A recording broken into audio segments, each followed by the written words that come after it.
keep creep waves alive. Because the amount of heal that you pump out later is a huge amount. You can do like 300 AoE heal. Like, if he goes like a Holy Locket or something, this could be busted. And he did buy a really fast Fluffy hat.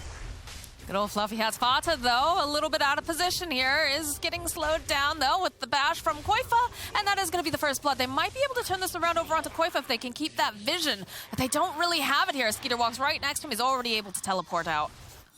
So he tried to hit a timing there that much. It's possible. I like the scan here by 3-3, protecting himself against an Avatos and Mickey could have grabbed him with. He's going to go the long way back to his tower. It's done a good job so far. He doesn't have that many last hits, but he's level 5. Ooh, fight. The cookie hop forward. They silenced up Koifa, but it didn't matter because Taiga had the cookie, and now Koifa's just going to go run down Skeeter right underneath the tower. They just need one more hit. He's going to tank some of this damage, and they have the salve, actually. But they'll go right in again. Another hit, and that's a dead Skeeter. Koifa still being chased here by Fata. He's going to get a nice crush off. Is it going to be enough, though? Can he run away? That slow coming out, plus those Plague Wards giving the vision. They need a little bit more damage to take down Koifa, and they don't quite have it. He's off in the corner. He eventually will fall.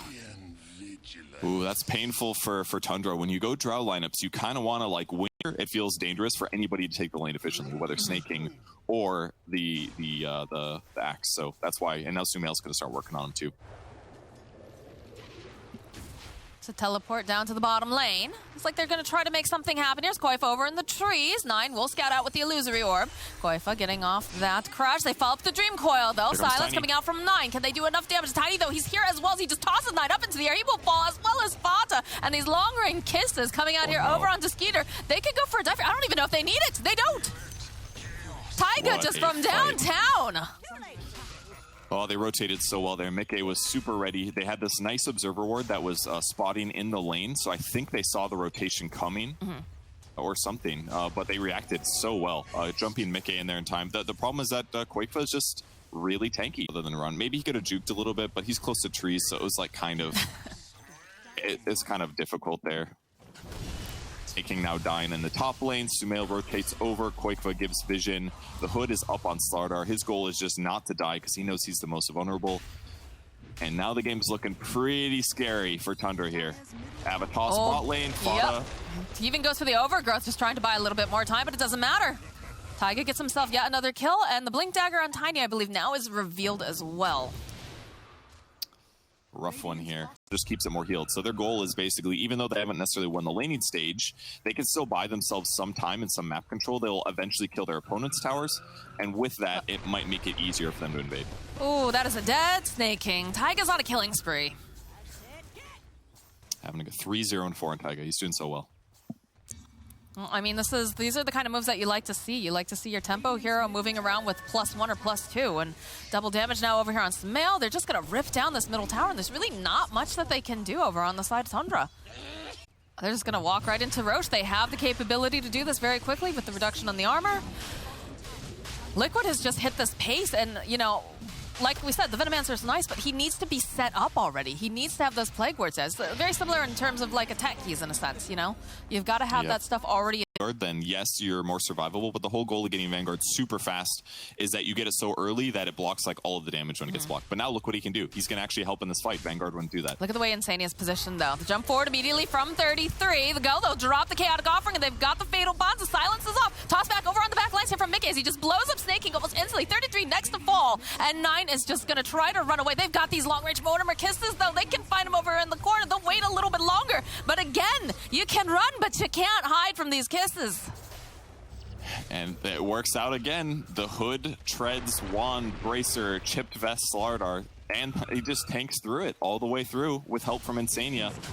Doesn't get in chop range. They just don't have that much burst damage at all on their lineup. The only hero that has burst basically is Puck. That's it. It's looking very, very rough because as it continues, Sumail gets more and more farmed. That is a dead Snake King again. And again, we talked about this. You know, you do have that living armor coming out from this Treant Protector, but you also need these Plague Wards to be set up. And if you're take control of the lane, and then Slardar's behind, and then it gives them a lot more space to like defend towers and get kills.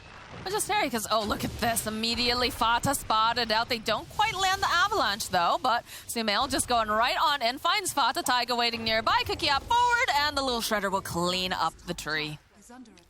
that's a kill that wouldn't have happened in the last patch. He would have been invisible. So much control all over this map right now, coming out for the side of Liquid, and Tundra's just slowly getting choked out more and more. Where has the Veno been setting up these wards? Just they took the top tier one, which is something to do at this point for freebies. Yeah. But oh no, Oh, that's a toss back on